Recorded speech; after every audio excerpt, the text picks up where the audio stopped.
Hello guys, and welcome back to Coin Lady channel. Everyone knows by now that 3 banks failed in the past week, and that an Australian investor at a firm with, give or take $3 billion in assets under management is involved. This investor, in particular, is placing the blame for insufficient due diligence on the depositors. That's a dumb take, according to David Schwartz, CTO of Ripple and one of the people responsible for developing both XRP and the XRP ledger. The aforementioned David Schwartz is correct. That's a really stupid way to look at it. It's something I'd like to discuss. However, there is something I need to clarify before we go any further. There is no financial history for me to draw from. Nothing I say or write should be taken as a recommendation to buy or sell any security. This is just a fun hobby for me, and I enjoy making videos on YouTube about crypto-related topics. Okay, then. This discussion is inspired by a Bloomberg article with the same title. One of Australia's largest venture capital firms, Square Peg Capital, whose founder and managing partner Paul Bassett said Silicon Valley Bank's demise is a real opportunity for all of us to think about the risks we're taking and to mitigate those risks, cited the collapse of Silicon Valley Bank as evidence that technology startups should conduct more due diligence on their banking partners. Knowing your bank's identity is essential. You must learn to manage potential dangers. Your bank deposits should be spread out among several different banks. You should diversify your holdings to reduce your risk of loss from any one company. That's also what he said in an interview broadcast on Bloomberg TV. And, look, one point where I can agree is that it makes sense to have exposure to a number of different banks so that, if one actually does fail, well, that would be a good position to be in should that occur. Beyond that, though, I think I've made my position pretty damn clear, so I won't waste too much time restating it. However, I put the blame for the current system squarely on the shoulders of the government. They added an increase in interest rates to the mix, too, which is what triggered the current situation. I agree with you, the banks that were already part of this system are to blame because they, like the rest of us, are trapped inside it. However, they occasionally make stupid choices. In fact, some of them, Silicon Valley Bank included, did make some pretty dumb choices. Not very good at its role as a financial institution. But if there's one group of people I don't hold responsible, it's the depositors. In addition, I just don't understand the rationale of those who place blame on the depositors. Some of them are even unique people.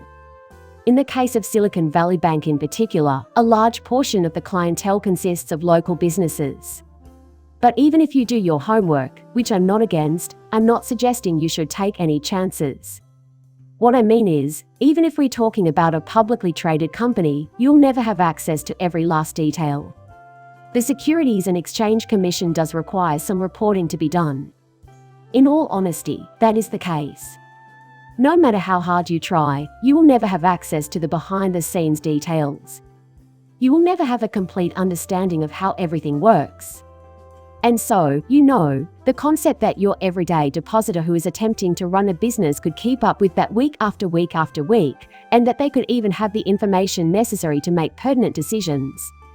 For me, that's just a made-up concept from a fairy tale. David Schwartz appears to share this view. According to David Schwartz, who read this article and responded with the words "that's a dumb take," the author has failed to make his point. The honesty is exactly what I was looking for. David Schwartz is an admirable person. Truth be told, he's correct. That's a silly interpretation, he said. This is also interesting, so be sure to read on. I had been meaning to bring this up on my channel, and he had written the following: Silicon Valley Bank is the 20th best bank in the United States, according to Forbes. Moody's Investment Services assigned them a rating a month ago. Every week, should new businesses investigate their banks? Is it necessary for all startups to perform due diligence on their bankers at a level above that of Forbes and Moody's? So, keep that in mind, people. Reaches Moody's and Forbes. They have an excellent reputation. It's homework time, and they get it done. The team investigates the situation. If they don't find it, you expect a typical startup to be able to keep on top of it week after week. Keep in mind that it is common practice for new businesses to incur massive losses in the early stages of operation. This occurs repeatedly over long periods of time. As I co-founded a business with my sibling in 2010, I have first-hand experience with this. In spite of the passage of 13 years, here we are. It all worked out in the end, but not without spending a ton of cash over many years. And all I have is conjecture to go on. As an example of what? The expectation was that I would consistently monitor my bank balances. The situation is untenable. Moreover, I assure you that any such attempt would be fruitless. The point I'm trying to make is that when it comes to the depositors, you have no qualms. So I responded to David Schwartz there in writing. I said 100%. I just can't empathize with those who point the finger at depositors instead of the government's primary culprits. Now, however, there is a lawyer by the name of Archer Padilla who seems to disagree. I disagree with his method and think it's wrong. However, I found the ensuing discussion to be fascinating. What attorney Portilla said to me is worth sharing, so here it is. A man named David Schwartz. The man put pen to paper. To be perfectly frank, I don't find it completely stupid. It's not uncommon for startups to forego basic research. It's also common for them to lack formalized procedures for handling their treasury funds. To be successful, a startup must be fully aware of all potential threats and take measures to mitigate them. Even if you have strong banking relationships with the world's largest banks, you still face a significant risk if your treasury operations are too concentrated. As far as risk management courses go, this one is a no-brainer. Again, I find myself in agreement with the Australian investor. Having exposure to multiple banks makes perfect sense from a management perspective. There won't be many people who disagree with you on that, in my opinion, but that's not the main point being made. What you're saying is not dumb, David Schwartz chimed in again. Contrary to the common misconception, this has nothing to do with the idea that startups should conduct more research on their banking partners before committing to a relationship with them. Also, I completely agree with David Schwartz on this point. Making such an effort is pointless. Even though it's a publicly traded company, you won't have access to everything that's going on behind the scenes. Yes, I'm aware that there are disclaimers, but you'll never know. As well as the fact that it's not a reasonable stance to take. While attorney Portilla pushed back, saying just ask the question, the other side pushed back. Why do you think that's such a stupid perspective? He asked. Where should new businesses avoid making mistakes, and why? In addition, David Schwartz stated, they should not expect to be able to do diligence. That's way beyond the capabilities of most new businesses, let alone big banks. Everyone would have been talking about it for the past few months if it had been detectable with due diligence. And so, this has been an issue, people. As David Schwartz points out, we have been building up to this moment for months, and if it was something easily detectable, someone would have found it by now, shared the news, and it would be common knowledge. Nonetheless, if all these banks dug a little deeper, they would find that depositors have put in over $200 billion, of which 97% is not insured by the FDIC. It's possible that you could have avoided wasting close to $200 billion in deposits by doing some additional research. It's possible they'll figure it out on their own. In other words, that was a complete waste of time and effort. So that's why. Thank you, David Schwartz, for being so forthright.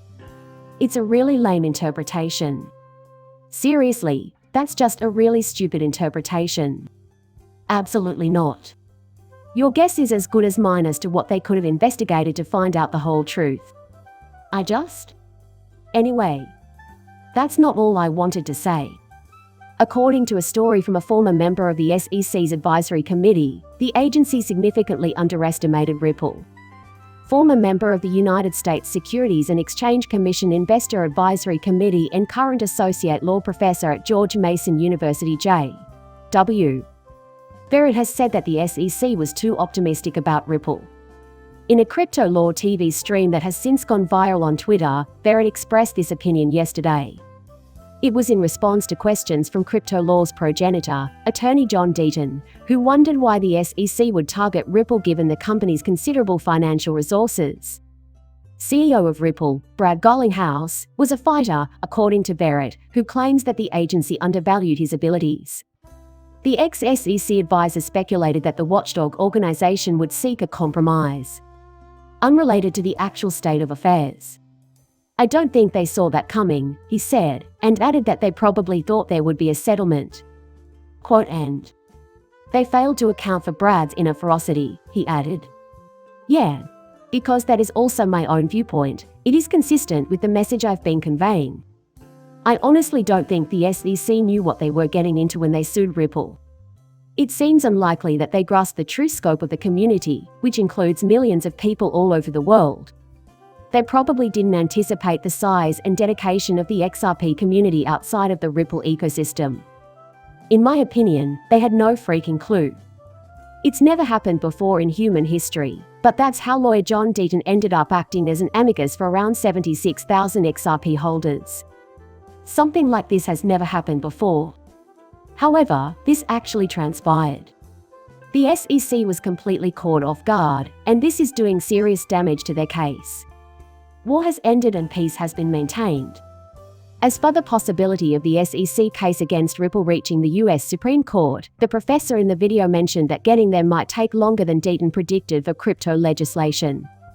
Verint estimates that if an appeal is filed after a summary judgment decision, it could take another 4 to 5 years before the case reaches the Supreme Court. I've mentioned it at least twice in the last few days.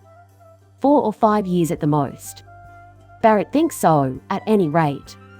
How bad could it possibly be?